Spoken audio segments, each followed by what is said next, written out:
यही कथा को कही भगवान कृष्ण को कहले हे कृष्ण आपण मते कही जेतबले संसार रे चोरी वृत्ति प्रबल देखादेव सेतबले जुग परिवर्तन जुग शेषर समय आसीगला बोली जानिब कहीं आप देखंतु अतीत बढ़ी नथिला संसार चोरी वृत्ति नथिला ना चोरी वृत्ति देखादे बोली कि जानिल युधिष्ठिर कहले हे कृष्ण मु गतकाली छद्मवेश नगर परिक्रमा करुथेली देखिली गोटे कृषकटीए कांधरे लंगल पकई घर को फेरुची मु पचाली भाई ये लंगल बिलेर रहिबा कथा द्वापर जुगर समय से समय रे जने चाषीटी चाष करुला हल लंगल साहाय्य बिलेर तो हल लंगल को बिलेर रखिदे घर को बढ़ी जाऊला कहीं चोरी भय नथिला कृषकटी सेतबेले कहिला कहला हे महाभाग मु गतकाली चाष काम करुथिली बिलेरे आउ सेतबेले चाष संपूर्ण सरिला नाही आउ किछि बिलर बाकी रहीगला मो हल लंगलटी को बिलेरे रखी देइकरी घर को पड़ी आसिली ये लंगलटी को बिलेरे रखी देई मो घर को पड़ी आसिली आज जेतबेले सकाळे जांगी पहुंची से अधा थिबा जमी की हल करिया पई देखिली मो लंगलटा जोटा बिलेरे थोई दी जाइतली ताकि रात चोरी कर नहीं जाइछि कौन करी चारिड़े खोजा खोजी कली से लंगल किसी पत्ता मिलला ना मुशेष किसी उपाय न पाई आउ गोटे जो नुआ लंगल कांधे पकई पारे आउ गोटे द्वितीय लंगल या चाष काम समापन कली अरे मोर ये नुआ लंगलटी पुराणा लंगल भली चोरी हो ये महाभाग को कांधे पकई घर को फेरुची युधिष्ठिर कहले कृष्ण आपण मते कही नथिले कि ये धर्मराज संसार रे जेतबले चोरी वृत्ति जोर देखादेव सेतबले जानिब जुग शेषर जुग परिवर्तन बेला आसीगला आज चोरी वृत्ति जोरे मुझे देखिली जानली जे जुग परिवर्तन सब द्वापर सरी कली जुग बोधे आसीगला ना कौन आउ से कथा भक्त दीनकृष्ण दास उलट भविष्य 34 कहते कली जुगरे कौन हेबो ना सब चोरी वृत्ति रे समस्त मन रहिबो चोरी वृत्ति संसार जोर बढ़िबो आज हेनी अच्युतानंद महापुरुष ई कथा को शिवकल्प नवखंड निर्खंड कहले कण ना प्रबल होइबे चोर पृथ्वी की धनी की करिबे नाश बिना हथियारे चोरी न करिबे तोके प्राणी हेबे नाश जय जगन्नाथ पतित पावन ओडिशा बड़ ठाकुर कल्पवटवासी प्रभु ब्रह्मराज कली कलुष नाशन अच्युतानंद कहले प्रबल होइबे चोर पृथ्वी की धनी की करिबे नाश बैंक को आपण गले टंका उठेगी घरे आसी सुरक्षित पहुंचबी आज ग्यारंटी नहीं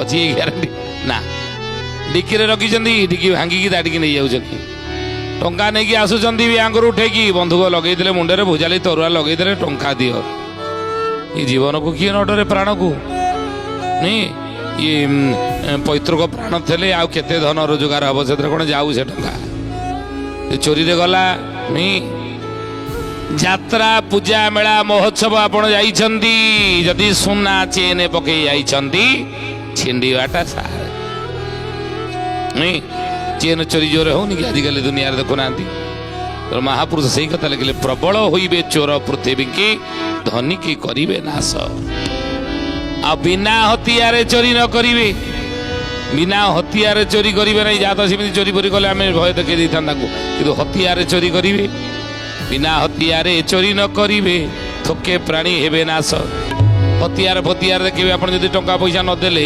ताले जे हत्या करिया को बाध्य हेबे नाश हेबे नाश करिवे हमको नहीं ये कथा महापुरुष लिखिले जहा को कि दीनकृष्ण दास उलट भविष्य 34 कहते ठक ठकी बे मूलक चंद्रमा को करी बुढ़ा लोकंको न चीनी ठक को बोरी ठक को बोरी बाबू ठक को बोरी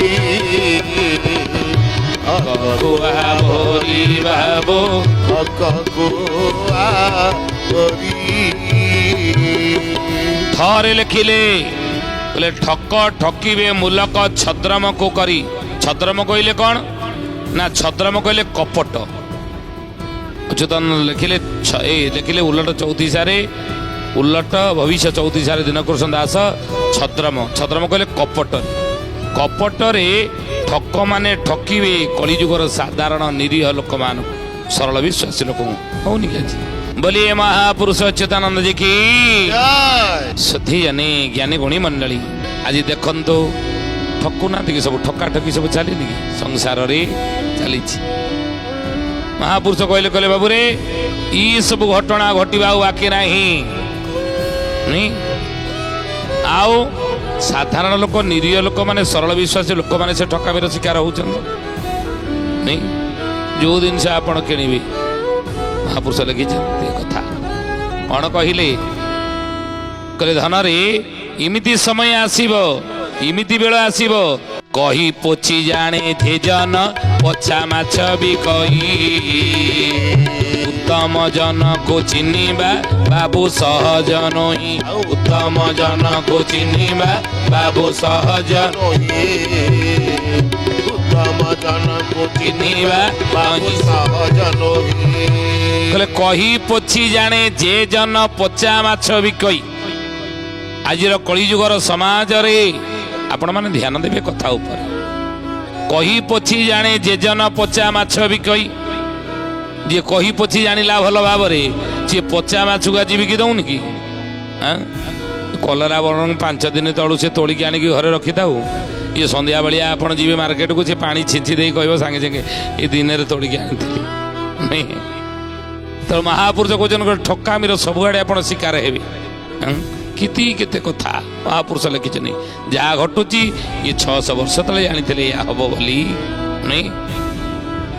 हे सुधी जाने ज्ञानी गुणी मंडली आज साधारण काठरे मध्य चंदन सेंट ताको बुड़ी बुड़ी बुड़ी बुड़ी चंदन काठ दरे ताको बिक्री करिबा ठक लोकंगर आज समाज रे अभाव नहीं अछि।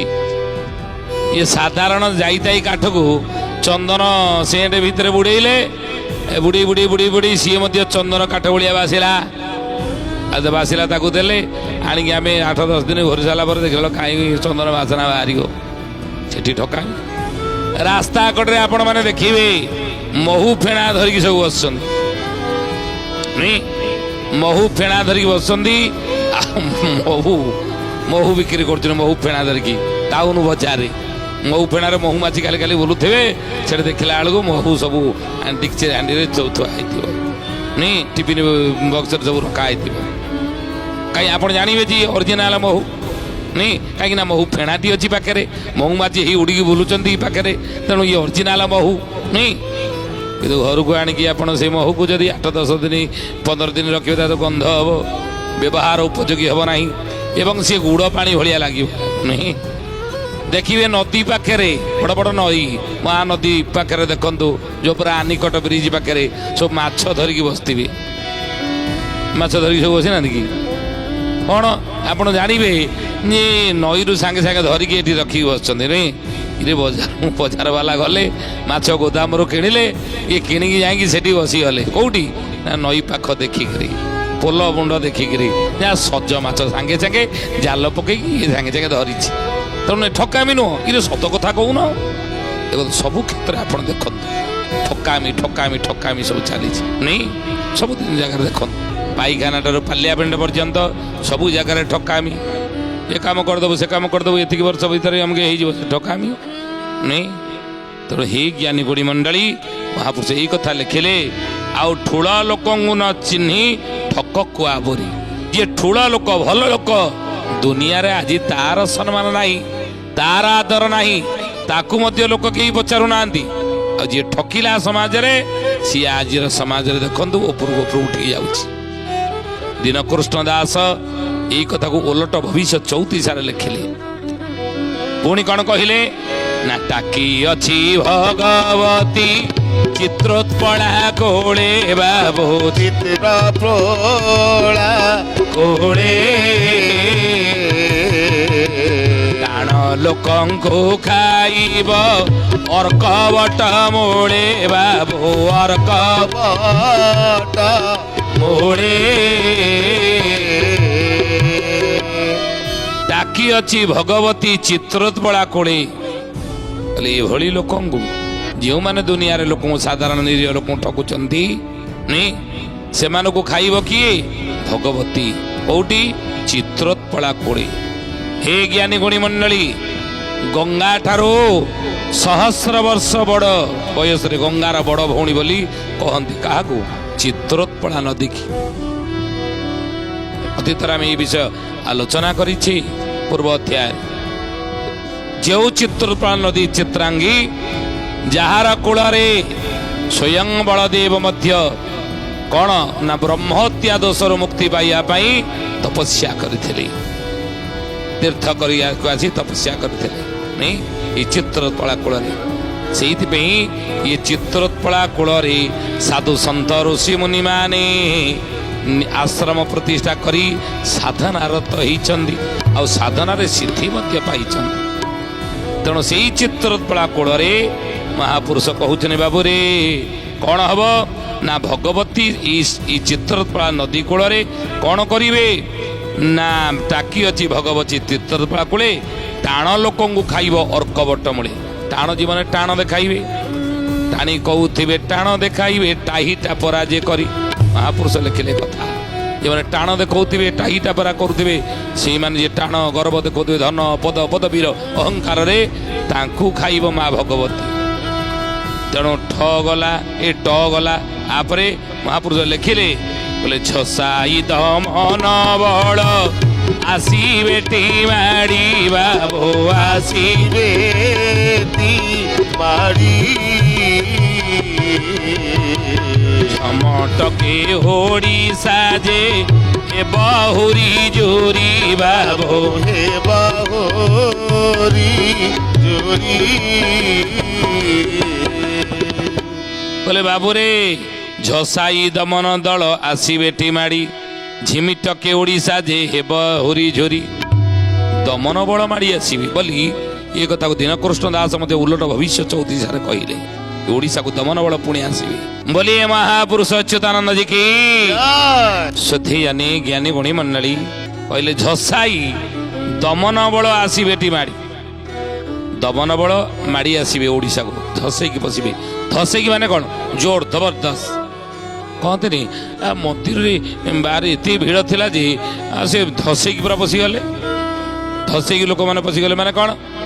ଠେଲି ପେଲିକି ପଶିଗଲେ, ଜୋର ଜବରଦସ୍ତ ପଶିଲେ ନାଇଁ, କିଛି ନିୟମ କାନୁନ ନୀତି ନିୟମ ମାନିଲାନି, ଧସେଇକି ପଶିଲେ। ତେଣୁ ସେଇ କଥା କହିଲେ ଧସେଇକିରି କିଛି ନିୟମ ଆଇନ କାନୁନ କିଛି ମାନିବେ ନାହିଁ, ଦମନ ବଳ ଓଡ଼ିଶାକୁ ପଶିବେ।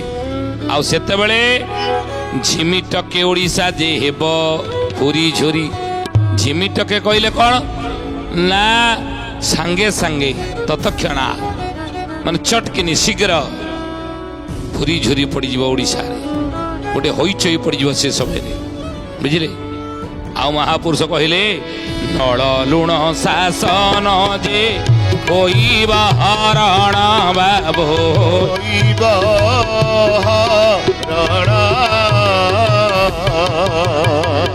ନୀଳାଦ୍ରି ଛାଡ଼ି ଶ୍ରୀ ହରି ଗିରିରେ ଗୋପ୍ୟାନ ବାବୁ ଗିରିରେ ଗୋପ୍ୟାନ। କହିଲେ ବାବୁରେ ନଳ ଲୁଣ ଶାସନ ଯେ ହୋଇବ ହରଣ। ଦେଖିବି ଏ ଶାସନ ରହିବ ନାହିଁ। ମହାପୁରୁଷ ଲେଖିଛନ୍ତି ଆଜି ହେଇଛି, ଆଜି ଘଟଣା ଘଟିନି କି। ଆଉ ନୀଳାଦ୍ରି ଛାଡ଼ି ଶ୍ରୀ ହରି ଗିରିରେ ଗୋପ୍ୟାନ। ନୀଳାଦ୍ରି ଛାଡ଼ିକିରି ପ୍ରଭୁ କି ପିତବାସ ଜଗନ୍ନାଥ ଗିରିରେ ଗୋପ୍ୟନ କରିବେ, ଅର୍ଥାତ୍ ଗୁପ୍ତରେ ପୁଣି ରହିବେ। ଗିରି କହିଲେ କଳାଗିରି, କଳାଗିରି କୋଉଟା? ଛତିଆ ବଟ। ଏ କଳାଗିରିରେ ଗୋପ୍ୟନ ହେବେ ଏ ଜଗନ୍ନାଥ ମହାପ୍ରଭୁ।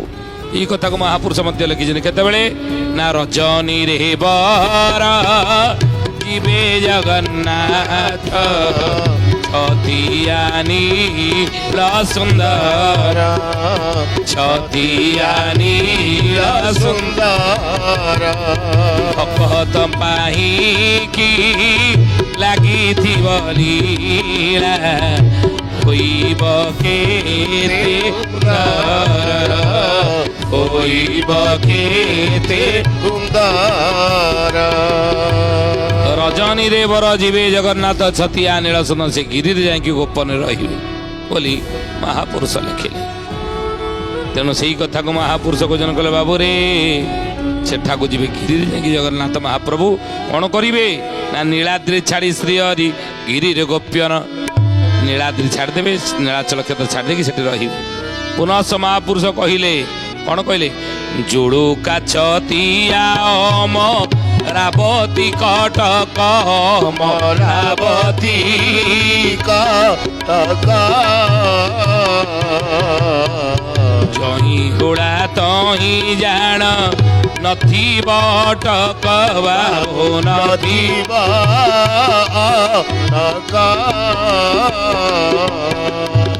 ଜୁଳୁକା ଛତିଆ ଅମରାବତୀ କଟକ ଜହିଁ ହୁଳା ତହିଁ ଜାଣ ନଥିବ ଅଟକ।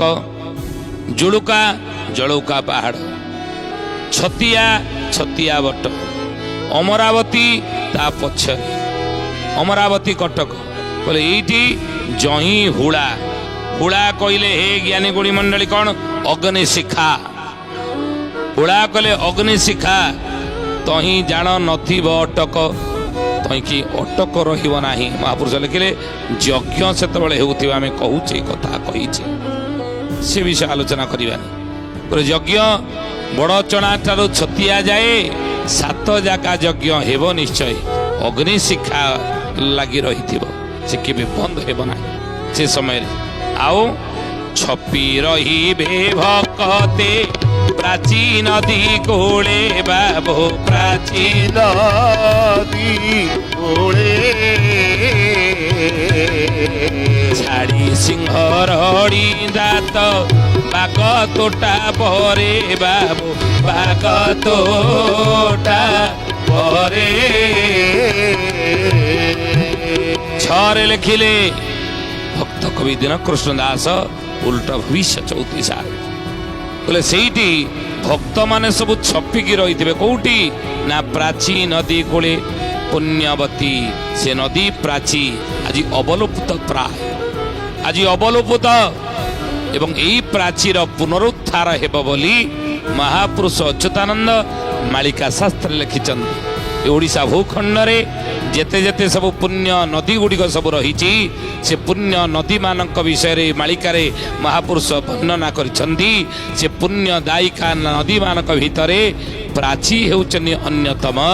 ତେଣୁ ସେହି ପ୍ରାଚୀ ନଦୀର ଆଗକୁ ପୁନରୁଦ୍ଧାର ହେବ ବୋଲି ଅଚ୍ୟୁତାନନ୍ଦ ମାଳିକାରେ ଲେଖିଲେ। ଆଜି ପ୍ରାଚୀ ନଦୀ ଅବଲୁପ୍ତ ଲୁପ୍ତ ହେଇଛି ଜଣାଯାଏ ପ୍ରାଚୀ ନଦୀ ନାହିଁ କିନ୍ତୁ ଆଗକୁ ଆପଣ ଦେଖିବେ ଜଳ ନାହିଁ ଶୁଖିଲା ପଡ଼ିଛି ଆପଣ ଯିବେ ନଖରା ଠାରୁ ଦେଖିଯିବେ ପ୍ରାଚୀ ଆଜି ଅବଲୁପ୍ତ କିନ୍ତୁ ଏହି ପ୍ରାଚୀ ନଦୀରେ ପୁଣି ଧାର ବହିବ ପ୍ରାଚୀ ନଦୀ ପୁଣି ଜଳ ପ୍ରବାହିତ ହେବ ଆଗକୁ ପୁନରୁଦ୍ଧାର ହେବ ଲେଖିକି ରଖନ୍ତି କଥା।